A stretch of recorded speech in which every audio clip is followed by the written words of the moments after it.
my top 5 feature requests for Beatmaker 3 in 2021.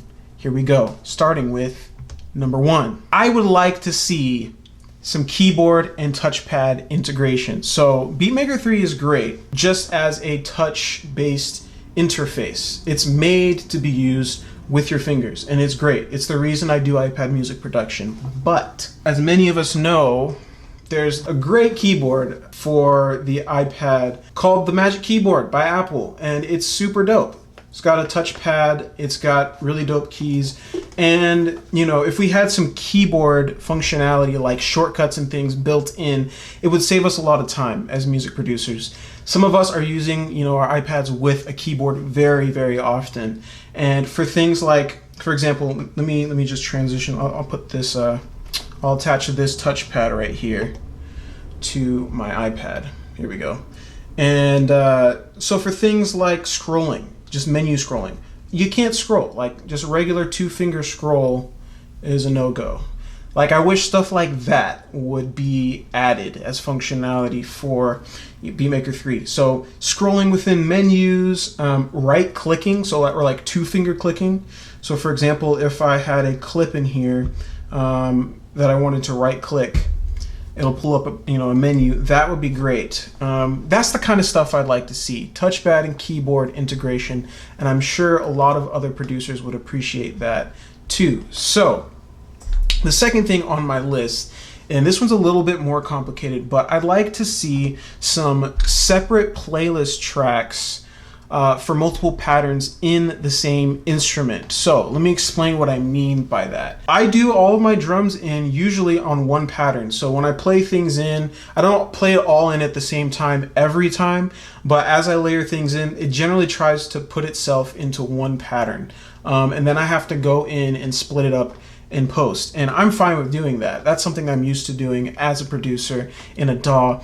But I would love to see an expanded track view for this. So like, for example, if I could press and hold on bank A, and maybe there was some sort of button here that said expand, so that I could see all of the tracks that I have layered for my drums. So right now, if I want to layer, you know, another pattern on top of the pattern I already have, I have to press this top thing here and drag a pattern over the top.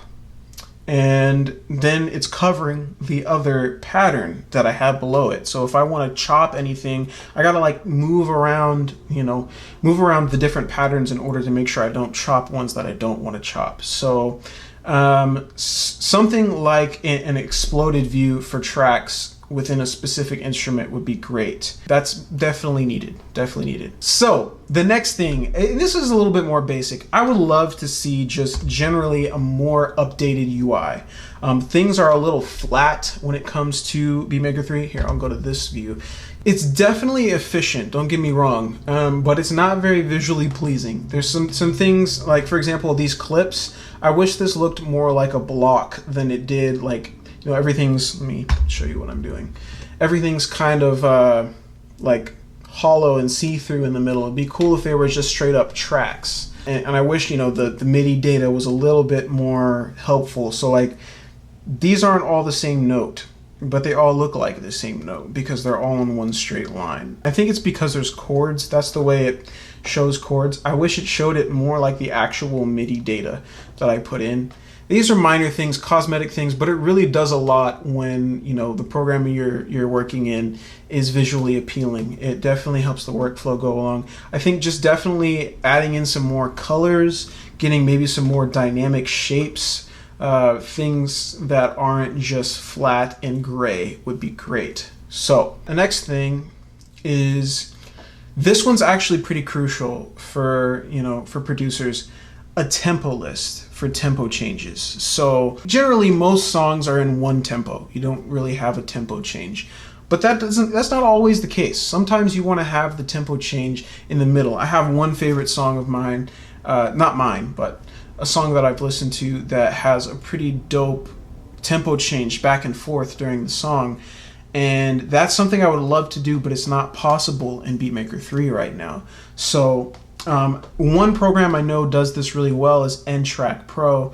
I've actually played with it a little bit, but I was having trouble connecting my Bluetooth MIDI keyboard, so I haven't really played with N-Track Pro that much. But they have a feature in there where you can create a tempo list, and it will, according to the bar, switch the tempo, in real time. So that is something that would definitely be helpful as a music producer in Beatmaker 3 to not be forced to keep the same tempo all the way through. So this is my last one, and I've mentioned this before in a previous video about Beatmaker 3. I would like to see automation on-off for effects. So if I want to go in here and, say I have an effect on, I probably have an effect, on digitalism, and go to track automations. Say I want a certain effect to turn off and then turn back on. I can press automation.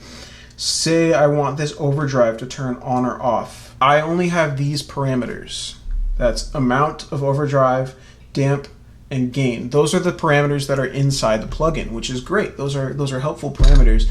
But I wish there was one more thing in here that was called on-off, where I could make an automation, literally like in square blocks, where overdrive is going to turn on and then it's going to turn back off. It's kind of messy to have to mess with the gain and stuff like that, and the dampening and the amount. It's a lot of parameters where you could just have an on-off. This would be helpful for things like reverb and things like that. So that wraps up the things I would like to see changed in Beatmaker 3. Intua, if you're watching, I'm not bashing Beatmaker 3. I actually thoroughly enjoy the program and use it all the time for my music production. And that is why I feel like I have, a good view on some things that would be good to change, and some things that would be good to update in the program. So if you haven't already, definitely pop out of this video, give this video a like. What it does is it tells YouTube that you like this kind of content. It triggers the algorithm. They're like, oh, so you like this kind of stuff, huh? Here's some more. And it's a win-win because obviously my videos get put in front of you more, but also videos, from other creators that you might enjoy in the same realm of what I do here. You'll start getting those recommendations. So definitely make sure you're subscribed, turn on that notification bell so you know exactly when I drop another video. I go live every single Tuesday talking about music production tips and tutorials and gear reviews, all in the realm of music production. So you don't want to miss that. Make sure you're subscribed.